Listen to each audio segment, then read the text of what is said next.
Good morning everyone, welcome to Sonas world. तो सुबह के 5 बजे उठी हूँ, सारा काम हो गया है, निकल रही हूँ बेटे को स्कूल ड्रॉप करने के लिए।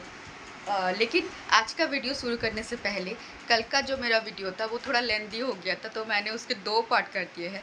कल मैंने कुछ अपलोड किया है और आज भी कुछ डाल रही हूँ, कुछ क्लिप्स। आप पहले वो देख लीजिए, फिर आपसे मिलते हैं।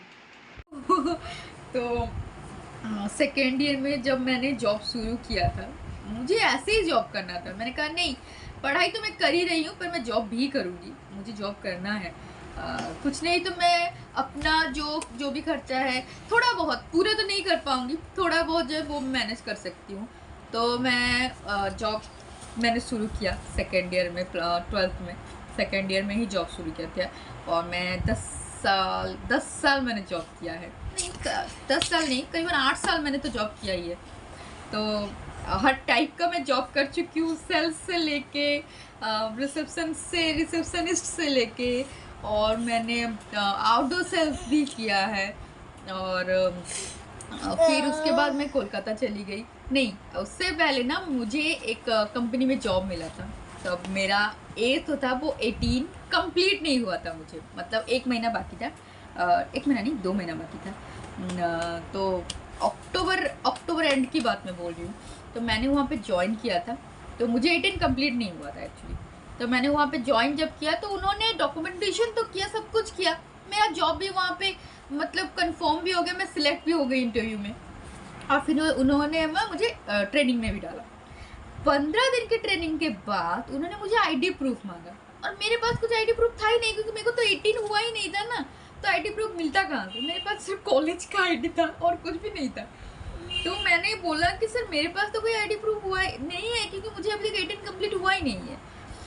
ये मैं बात कर रही हूँ आपको 2010 की, आई थिंक 2000, हाँ 2010-11 की बात कर रही हूँ मैं।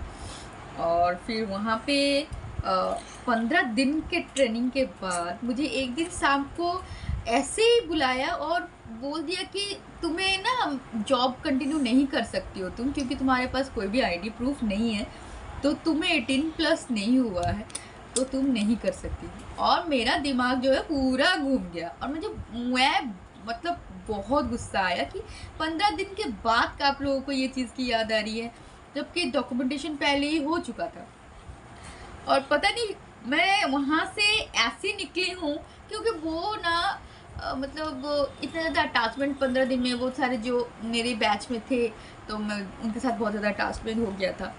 मुझे अच्छा लग रहा था, कॉर्पोरेट सेक्टर में मैंने पहली बार जॉब किया था, मतलब शुरू किया था, तो अच्छा लग रहा था। तो फिर मतलब ऐसे मैं निकली हूँ वहाँ से कि मैं आपको बता ही नहीं सकती। वो फीलिंग्स मेरा सबसे वर्स्ट फीलिंग था।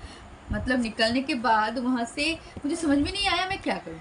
तो ऑफिस से ना निकलते ही कुछ देर निकलने के बाद हाईवे शुरू हो जाता था, तो मैंने रोड क्रॉस किया हाईवे में, मतलब उस तरफ से घर जाना होता था, तो क्रॉस किया और मैं वहीं पे बैठ गई।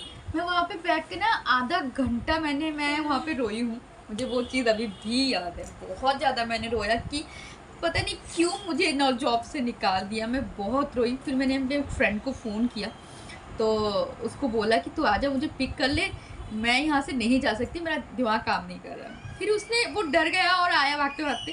बोले क्या हुआ, क्या क्या हुआ, तुम ऐसे रो रही हो रोड पे? बोला नहीं, ऐसा ऐसा हुआ है, मेरा दिमाग नहीं कर रहा, मुझे प्लीज़ घर ड्रॉप कर दो। तो फिर वो मुझे लेके घर ड्रॉप कर दिया उसने, और मैं घर पहुँचते ही मम्मी को पकड़ के इतनी ज़्यादा रोई हूँ कि मैं बता भी नहीं सकती आपको। फिर मम्मी भी थोड़ी सी इमोशनल हो गई और बोली ठीक है कोई बात नहीं, 18 हो जाएगा तो फिर हम जॉब के लिए दोबारा ट्राई करेंगे। मैंने कहा नहीं, अब मैं यहाँ पे जॉब नहीं करूँगी, मुझे ऐसे हुआ मतलब मैं अभी उड़ीसा में रहूँगी ही नहीं, मुझे बाहर जाना है। तो मम्मी ने कहा ठीक है, पहले 18 कंप्लीट हो जाने दो, फिर देखते हैं। फिर मम्मी ने मुझे कुछ दिन के लिए मेरी मासी के घर में मुझे भेज दिया, क्योंकि मैं अपनी मासी के साथ बहुत ज़्यादा अटैच्ड हूँ। तो फिर मैं कुछ दिन के लिए, 15 दिन के लिए मेरी मासी के पास चली गई थी। फिर उसके बाद मुझे एक जगह पे इंटरव्यू था, मैंने दिया था, मेरी नानी ने बोला 2 महीने बाद। मैं ये आपको बोल रही हूँ दिसंबर की बात। दिसंबर में, उसी साल दिसंबर में 2011 आई थी, तो दिसंबर में मेरा इंटरव्यू था, मुझे सिलेक्शन भी हो गया, सिलेक्ट भी कर लिया। जॉब था कोलकाता में। घर पे सबको मनाना बहुत मुश्किल था, पर मेरी नानी जो है वो मेरी सबसे बड़ी स्ट्रेंथ है। मैं मतलब कुछ भी एक ऐसा टाइम था नहीं, अभी भी आई थिंक है, कि अगर मेरी नानी अगर मेरी लाइफ में नहीं होती तो शायद मैं आज कुछ भी नहीं होती। मेरी नानी ने मुझे बहुत ज़्यादा सपोर्ट किया है हर चीज़ में, और ऐसा कोई भी चीज़ नहीं है जो मैंने नानी के साथ मतलब शेयर नहीं किया है। उनको सब पता है मेरे बारे में, मैं सब कुछ शेयर करती थी उनके साथ, अभी भी करती हूँ। और मैं बहुत ज़्यादा अटैच्ड हूँ अपनी नानी के साथ। और एक टाइम ऐसा था कि मैंने सबको बोल रखा था, मेरी नानी की तबीयत बहुत ज़्यादा ख़राब थी, तो मैंने कहा कि मेरे दिमाग में जो था, तो अगर नानी को कुछ हो गया तो मैं भी मर जाऊंगी, ऐसा था मेरा।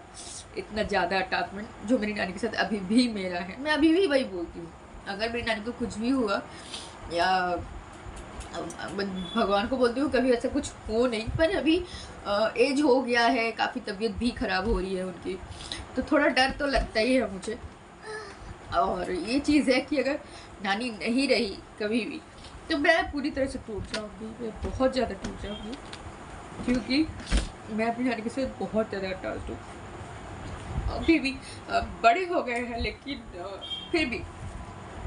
और मेरा पहले ज़्यादातर टाइम ना मेरी नानी के घर में स्पेंड होता था, मतलब मेरी मासी के साथ, मामा जी के साथ, और मेरी नानी हम तीनों और मैं।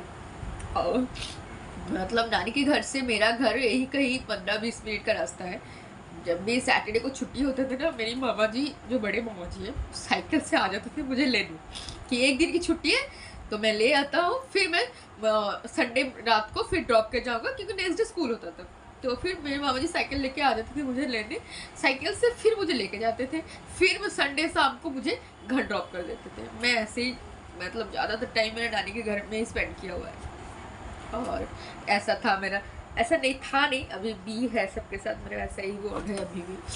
और फिर नानी ने मुझे सपोर्ट किया, नानी ने कहा नहीं अगर तुम्हें जाना है तो यू मस्ट गो। तो मैंने नानी ने मुझे सब कुछ अरेंज कर दिया, पापा को कन्विंस किया, पापा ने कन्विंस तो पापा हो गए थे, बट थोड़ा सा डर था क्योंकि मैं पहली बार जा रही थी, घर पे ऐसा कोई था नहीं कि कभी बाहर गया हूँ, कोई नहीं गया था। और ऐसा नहीं है कि कोलकाता में कोई है नहीं, मेरी पापा की पूरी फैमिली कोलकाता में थी, मतलब है मेरे मतलब छोटे चाचा जी, बड़े पापा, 2-3 बड़े पापा, सब कोई कलकत्ता, मेरे भाई भाभी सब कोई कलकत्ता में है। पर मेरा जो ऑफिस था ना उनके घर से बहुत दूर था। कोलकाता में अकोमोडेशन का बहुत ज़्यादा प्रॉब्लम है, मतलब बहुत डिस्टेंस है सब कुछ। मतलब मेरा ऑफिस था कोलकाता एंड में और हमारा घर था कोलकाता मतलब ओल्ड कोलकाता में। तो फिर मैंने कहा नहीं मैं वहाँ तो नहीं रह सकती। घर पे जब उनको पता चला उन्होंने कहा कि हमारे पास आके रुको, मैंने कहा नहीं मैं नहीं रह सकती, क्योंकि इतना दूर मैं हर रोज़ ट्रैवल नहीं कर सकती, क्योंकि मुझे तो पता ही नहीं था वहाँ का रास्ता वास्ता कुछ भी नहीं पता था। तो फिर सब कुछ अरेंज हो गया, सब कुछ हो गया। फिर मेरी नानी, मैं बोल रही थी ना मेरी नानी मुझे, और फिर मेरी नानी मुझे लेकर कोलकाता गई, और एक जन भी थे मुझे सही से याद नहीं है। तो वहाँ पे मेरी नानी रुकी, 3-4 दिन रुकी थी, रुक के मतलब ऑफिस में वहाँ पे एक फाइनल इंटरव्यू भी था, तो वहाँ पे जाके पूरा दिन हम लोग ऑफिस के अंदर थे और नानी जो है वो बाहर बैठी थी अकेली, मतलब और भी जो पेरेंट्स थे उनके साथ बैठी थी। तो नानी पूरा दिन रुकी थी, खाना भी नहीं खाया था, क्योंकि मैं एंटर की थी 11-11:30 बजे और निकली थी शाम के 6 बजे। तो मेरा जो इंटरव्यू का लाइन था ना वो एंड तक था, मतलब 3-4 जन के लास्ट में मेरा था। तो सब लोग जैसे निकल गए ना, मेरी नानी थोड़ा पैनिक हो गई कि सब आ रहे हैं तो ये क्यों नहीं आ रही है। तो वहाँ पे मेरा एक फ्रेंड बना था लिबाश, मेरा बहुत अच्छा फ्रेंड था, वो अभी भी हम लोग कनेक्ट तो नहीं है, पर हाँ ऐसे ही सोशल मीडिया में कभी कभी बात हो जाती है। तो उनके पापा भी थे वहाँ पे, तो जब वो निकल के गया तो बोले नहीं कोई बात नहीं, वो अभी थोड़ी देर में आ जाएगी, हो गया। फिर नानी थोड़ा सा काम हो गई और फिर बैठ गई, फिर मैं थोड़ी देर बाद आई। फिर नेक्स्ट डे मैं 2 दिन वहाँ पे रुकी थी मेरे एक रिलेटिव के घर में। फिर वहाँ पे मुझे अकोमोडेशन भी लेना था, मतलब रूम्स भी रेंट में लेने थे या फिर हॉस्टल, ये सब भी देखना था, फिर वो भी मुझे मिला। तो वहाँ पे भी मेरी नानी एक दिन रुकी थी रात को, और वो दिसंबर का महीना था और कोलकाता में बहुत ज़्यादा ठंड था। ठंड मतलब इतनी ज़्यादा ठंड, मुझे समझ में नहीं आया कि इतनी ठंड क्यों हो रही है। मतलब वहाँ का जो फ्लोरिंग है ना, मेरा जो रूम था वो मार्बल का जो फ्लोरिंग था ना नीचे, वहाँ पे पैर रखा नहीं जा रहा था, क्योंकि हमारे यहाँ पे इतना ज़्यादा ठंड नहीं होता। तो मैं फील ही नहीं कर पाई, इतना ज़्यादा ठंड था वहाँ पे। तो मैंने कुछ छोटा मोटा ब्लैंकेट्स या फिर जैकेट्स वगैरह लिया था। फिर मुझे तुरंत वहाँ पे नानी ने दोबारा से ब्लैंकेट और फिर जैकेट स्वेटर्स ये सब खरीद के दिया। और मैंने पिलो वगैरह कुछ लिया ही नहीं था, मैं सिर्फ अपने कपड़े लेके गई थी। तो फिर वो सब लिया, सारा कुछ लिया। फिर नानी ने मुझे पूरा अच्छी तरह से सेट किया रूम में, फिर वो वापस चली आई घर। और फिर मेरी ऑफिस की जर्नी जो है वो शुरू हुई कोलकाता में। और वो मेरी लाइफ का सबसे बेस्ट और बहुत अच्छा मोमेंट रहा है। और मैंने बहुत से फ्रेंड्स बनाए हैं, बहुत ज़्यादा फ्रेंड्स बनाया है मैंने वहाँ पे, बहुत ज़्यादा इन्जॉय भी किया है। और सब कुछ मतलब आई थिंक मैंने सब कुछ किया है, सब कुछ मतलब जब बोलते हैं ना बाहर जाने के बाद थोड़ा सा एंजॉय और थोड़ा सा जो काम मैंने वो भी किया है, सब कुछ किया है। मैं काम पता है कितना टाइम करती थी, 12-13 घंटा काम करती थी, क्योंकि मुझे रूम में जाके बैठने का अच्छा नहीं लगता था। काम तो 8 ही घंटा होता था। फिर सर को मैं बोलती, सर मैं और 2 घंटा बैठ जाऊँ। सर बोलते क्या करेगी बैठ के। हाँ सर बैठ जाती थी। वो एक्चुअली ना एक टेलीकॉम सेंटर था। टेलीकॉम मतलब जिसे अभी कॉल सेंटर बोलते हैं तो कॉल सेंटर था रिलायंस का था। अभी तो रिलायंस का बंद हो गया है, पहले था रिलायंस का, और बहुत अच्छा था। और वहाँ पे प्रोसेस जो था वो हिंदी था, ओडिया प्रोसेस था। हम लोग ओडिया प्रोसेस के लिए गए थे। तो हम जबकि हम भुवनेश्वर से मतलब उड़ीसा से, तो हमने ओडिया प्रोसेस के लिए गए थे। और आपको पता ही है कॉल सेंटर जो है वो 24/7 चलता है। वहाँ पे रात को लड़कियों का नहीं होता था, दिन में ही होता था। रात को शायद अभी अभी शुरू हुआ है। मैंने अभी कुछ टाइम पहले कुछ लोगों से बात किया था, मेरे पुराने फ्रेंड से, तो उन्होंने कहा कि हाँ शायद अभी अभी शुरू हुआ है। और वहाँ के जो मेरे फ्रेंड्स बने थे, जो मेरे टीम लीडर थे, जिनकी टीम में के अंडर में थी, और जो मेरे ट्रेनर थे, वो लोग इतने अच्छे थे। जो मैनेजर्स थे वो इतने ज़्यादा अच्छे थे कि मैं आपको बता ही नहीं सकती। बहुत अच्छे थे सबको। बहुत मेरा अच्छा टाइम स्पेंड हुआ है वहाँ पे। फिर कुछ टाइम रहने के बाद फिर मैं वापस आ गई थी और फिर आके फिर भुवनेश्वर में जॉब किया। चलिए किसी दूसरे दिन में बाकी का स्टोरी भी बताऊंगी आपको। मैंने और भी बहुत कुछ किया है लाइफ में, वो भी आपसे शायद शेयर करूंगी। अभी देखिए मैं आपसे बात करते करते आधा काम करके रुक गई, पहले इसे बंद कर लेती हूँ।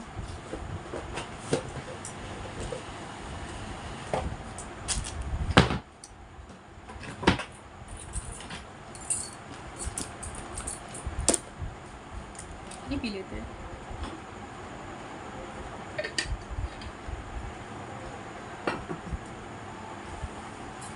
तो हो गया मेरा सारा काम, और अभी कुछ नहीं कर सकते क्योंकि टीवी का रिचार्ज तो है नहीं, तो ऐसे ही बैठना पड़ेगा। मैं अभी फ़ोन थोड़ा सा देख लेती हूँ, और ये यहाँ पे खेल रहा है, तो थोड़ी देर बाद आपसे मिलते हैं।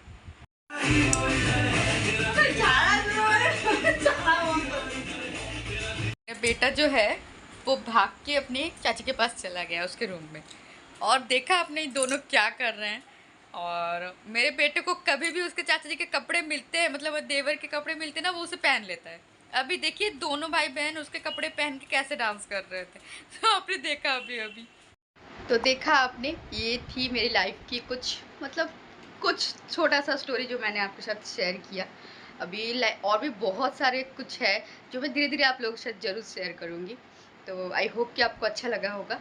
और लाइफ में ऐसे बहुत सारी चीज़ें हुई है, आप लोग के साथ शेयर करूँगी तो आपको भी सुनने में अच्छा लगेगा।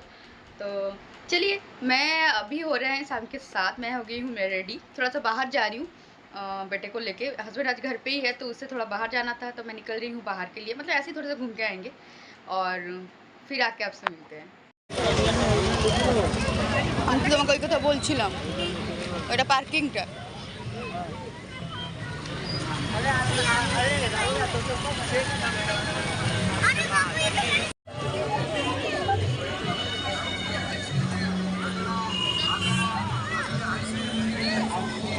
আগে ঘুরে আসি, এদিক থেকে ঘুরে আসি, আগে ঘুরে আসি। এদিক দিয়ে এসো, এদিক দিয়ে, এই এদিক থেকে এসো।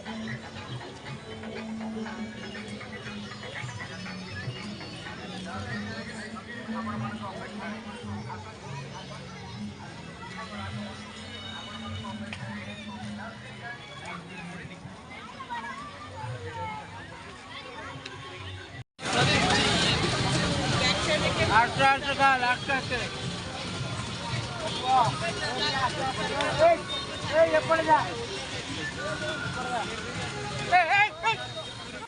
तो आ गई हूँ मैं वापस घर। गई तो थी ऐसे ही थोड़ा सा घूमने, और मेरे बेटे को दिख गया मेला।